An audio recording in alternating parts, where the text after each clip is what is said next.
Salut Romain, Salut Chloé, bonjour messieurs. ça va mieux? Ça va mieux, oui, par rapport à la dernière fois, oui. Oui, ça va un peu mieux.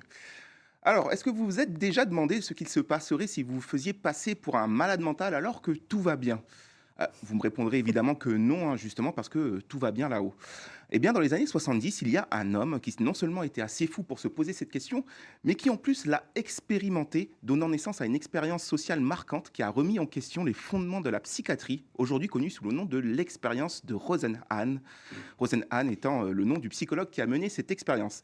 Alors, cette expérience, publiée en 1973 dans la revue Science, est devenue une critique emblématique des diagnostics psychiatriques. Son objectif était de tester la validité des diagnostics en milieu psychiatrique et révéler les dangers de la déshumanisation dans ces institutions. Alors, de quoi il s'agit? L'expérience, elle se divise en deux parties. D'abord, Rosenhan et ses 7 associés en bonne santé mentale, appelés pseudo-patients, se sont fait passer pour des malades mentaux dans Mhm. 12 hôpitaux psychiatriques à travers les États-Unis. Ils y ont feint des hallucinations auditives, ils ont dit entendre des voix, hein. Et une fois admis, ils ont cessé, hein, de simuler tout ça et ont pris une activité normale, une santé normale, affirmant alors qu'ils se sentaient bien et ne percevaient plus aucune voix. Malgré cela, ils ont tous été diagnostiqués avec des troubles psychiatriques et ont passé en moyenne 19 jours, hein, dans les établissements, certains même allant jusqu'à 52 jours, hein, dans ces établissements. Ah ouais, Et les pseudopatients furent libérés avec des diagnostics de schizophrénie en rémission, alors qu'ils n'ont rien. ok. La deuxième partie de l'étude, elle est encore plus révélatrice en fait, parce que Rosenhan, il a demandé à l'hôpital psychiatrique d'identifier, un autre hôpital psychiatrique, d'identifier des pseudo-patients parmi les admissions qui arriveraient dans les 3 mois.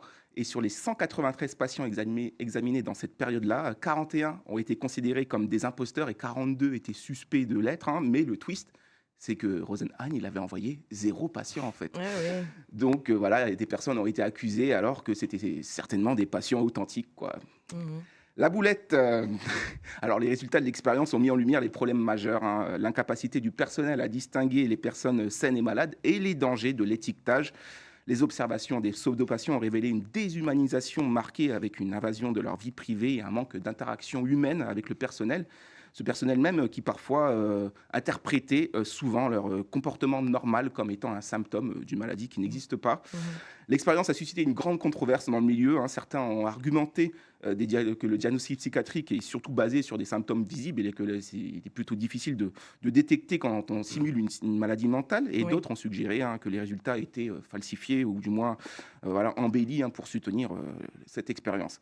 Mais bon, malgré ces débats, l'expérience de Rosenhan reste une pierre angulaire, hein, dans l'histoire de la psychiatrie, soulignant l'importance de réexaminer les méthodes de diagnostic et la manière dont nous traitons les personnes en souffrance mentale. Oui, ça fait peur. Gérard Sarda et Grégory Simon, vous connaissiez cette expérience? Je l'ignorais complètement. Oui, Grégory ça Simon, fait j'imagine que oui. Oui, oui, Oui. oui. Alors, merci d'avoir retrouvé cette expérience qu'on connaît bien dans les milieux universitaires. Effectivement, il refait une deuxième version parce qu'en fait, les psychiatres avaient dit, mais vous nous avez pas dit que vous alliez faire ça. Et du coup, il faut nous prévenir, Ah comme oui, ça, bah oui. on va savoir, Mais sinon, on ça ne va sert plus à savoir rien. différencier. Ouais, voilà. Et c'est ce qu'il dit, il explique ça, hein. C'est, voilà, Rosenan explique ça. Et puis, donc, voilà, en fait, il envoie personne, effectivement. Mais oui, ça vient parler de la routine dans ces institutions. Et puis, bon, c'est il y a longtemps. C'est vrai qu'il y a d'autres choses qui se sont développées dans les hôpitaux psychiatriques depuis. Mais ben, bon, il faut faire attention. Et puis, c'est cette routine. Et puis aussi, oui, comment le diagnostic est fait. Alors, surtout si vous dites que vous entendez une voix, là, ça va être difficile Ouais, c'est ça. de C'était assez déloger. Ouais. précis comme. Ah ben, parce que de Il a déloger. visé juste, en fait, hein. Oui, c'est ça. Comment vous allez déloger, sortir de ce regard, vous voyez, que le médecin porte sur vous.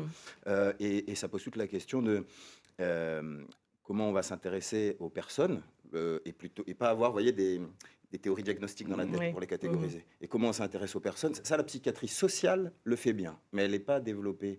En tout cas, ici dans le pays, elle n'est pas développée. Et puis ailleurs, pas trop non plus. Bon, on va revenir dessus si vous voulez. Mais Bon. merci, ouais, c'est Merci. super. Merci Mais beaucoup, de Romain. À rien, la semaine avec prochaine. plaisir, à la semaine pro.